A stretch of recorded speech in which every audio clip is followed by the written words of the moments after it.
ini kerja. Enough of politics. Bangun, selamatkan negara kita.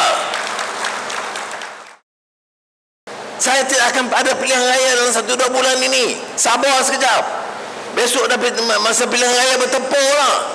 Saya mohon kefahaman. Bila keadaan negara ini gawat, dia memerlukan pendekatan bersama.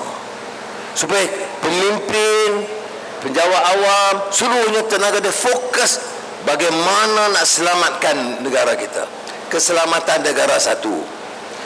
Masa sekarang ini, jenayah mungkin meningkat. Polis memaklum pada saya, bila keadaan ekonomi begini, penyeludupan akan bertambah, jenayah mungkin bertambah. Jadi kita kena fikir bab itu satu. Dan mungkin ada unsur-unsur luar.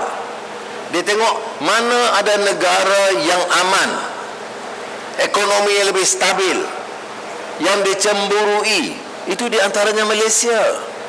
Jadi jangan kita rasa kita ini terlepas daripada semua permasalahan itu.